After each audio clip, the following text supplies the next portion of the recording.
जोहार।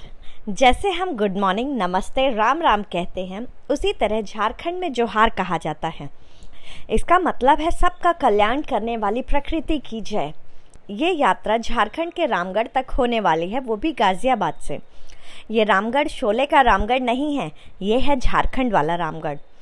यहीं पर है 1761 में बनी पंजाब रेजिमेंट और 1846 में बनी सिख रेजिमेंट का केंद्र। हम स्टेशन पर थोड़ा जल्दी पहुंच गए थे। प्लेटफॉर्म पर बैठे बैठे बोर हो रहे थे कि तभी हमारी नज़र पड़ी बंदरों की एक टोली पर, जिसने किसी की कोल्ड ड्रिंक छीनकर खूब दावत की। जैसे ही कोल्ड ड्रिंक खत्म हुई वो वहाँ से फरार हो गए। अब आई ट्रेन। छुक छुक करती गाड़ी आई थी जम्मू तवी से, तो अंदर भी पैसेंजर्स नींद में डूबे हुए थे। कानपुर तक तो ट्रेन वक्त पर आई, लेकिन फिर आगे लेट हो चली। प्रयागराज के बाद रात हो गई थी, हम सो गए। सुबह आँख खुली तो ट्रेन झारखंड में एंट्री कर चुकी थी। झारखंड में सबसे पहले जिस स्टेशन ने हमारा ध्यान खींचा वो था लातेहार। अभी तक तो सिर्फ खबरों में ही हमने इसका नाम पढ़ा था, पहली बार इस स्टेशन को देख लिया। यहाँ पर ली हमने चाय और गर्मा गर्म समोसे। कमाल का टेस्ट था दोनों का। अब आया टोरी स्टेशन। बाहर नज़ारे बहुत सुंदर थे, नीचे कोयला और स्टील और ऊपर कमाल की ब्यूटी। झारखंड तो सचमुच गजब का है। अब आया पतरातू, फिर बड़का काना और फिर आ गया रामगढ़ कैंट। गाड़ी पूरे 5 घंटे लेट हो चुकी थी। स्टेशन से 3.5 किलोमीटर दूर एक होटल में हमने पहले से ही 2 कमरे बुक कर लिए थे। फ्रेश होकर हम चल दिए पेट पूजा करने के लिए। वेज फूड की तलाश हमारी पूरी हुई स्पाइस गार्डन में। यहाँ बेहतरीन लंच के बाद हम चल दिए माँ छिन्नमस्तिका के मंदिर के दर्शन के लिए। रामगढ़ कैंट के रजरप्पा में है ये प्राचीन मंदिर। सावन का आखिरी सोमवार था इस दिन और कैथा किश्चिव मंदिर पर भी भक्तों की खूब भीड़ लगी हुई थी। रजरप्पा तक का रास्ता बहुत खूबसूरत था। रजरप्पा के इस क्षेत्र में छिन्नमस्तिका मंदिर के साथ ही महाकाली मंदिर, सूर्य मंदिर, 10 महाविद्या मंदिर, बाबा धाम मंदिर, बजरंग बली मंदिर, शंकर मंदिर और विराट रूप मंदिर के नाम से कुल 7 मंदिर मौजूद हैं। पश्चिम दिशा से दामोदर और दक्षिण दिशा से कलकल करती भैरवी नदी का दामोदर में मिलना मंदिर की खूबसूरती को खूब बढ़ाता है। छिन्नमस्तिका मंदिर के दर्शन के बाद हम आ गए थे कैथा शिव मंदिर।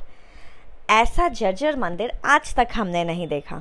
मंदिर का निर्माण 500 वर्ष पूर्व पद्म राजा दलेल सिंह ने करवाया था, जब रामगढ़ पद्म राजा की राजधानी हुआ करती थी। मंदिर में गुफा भी बनी हुई है।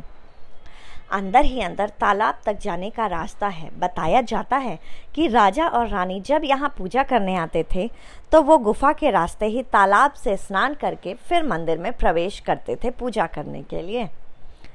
रात में डिनर किया और हम होटल आकर सो गए। अगली सुबह उठकर सबसे पहले हम पहुँचे दामोदर नदी के किनारे। यहाँ काफ़ी गौशालाएं थीं।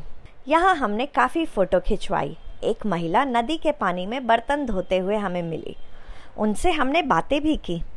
लौटते वक्त सोचा कि यहीं के गौशाला से क्यों ना दूध ले लिया जाए।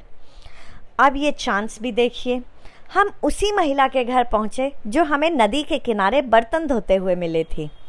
उन्होंने हमें अपने घर में बुलाया, मिट्टी के चूल्हे पर दूध उबाला और अपने ही बर्तन में उसे हमें दिया। जब हम इस बर्तन को वापस करने आए तो हमारे साथ बच्चे भी आए। बच्चों ने भी यहाँ पर खूब मज़े किए। इसके बाद हम पहुँचे होटल। हमने किया ब्रेकफास्ट और चल दिए टूटी झरना मंदिर की ओर। रामगढ़ में है शिव जी का ये मंदिर। ये एक बेहद ही प्राचीन मंदिर है जिसे टूटी झरना के नाम से जाना जाता है। मंदिर में भोलेनाथ का जलाभिषेक साल के 12 महीने 24 घंटे होता रहता है। वैसे तो आम तौर पर लोग 2 या 3 बार जलाभिषेक करते हैं, लेकिन 24 घंटे तक जलाभिषेक किसी को भी हैरान कर सकता है। इस मंदिर के बाद हम चले आगे पतरातू डैम की ओर। 20 रुपए की टिकट लेकर हमने जी भर वहाँ पर मस्ती की।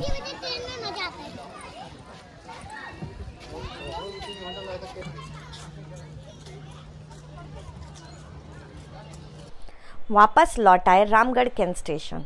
यहाँ खाने का सामान खरीदा और फिर ट्रेन का करने लगे इंतज़ार। ट्रेन आई और हम चल दिए वापस अपनी दिल्ली की ओर। वीडियो कैसा लगा ज़रूर बताइए। मिलते हैं अगले वीडियो में।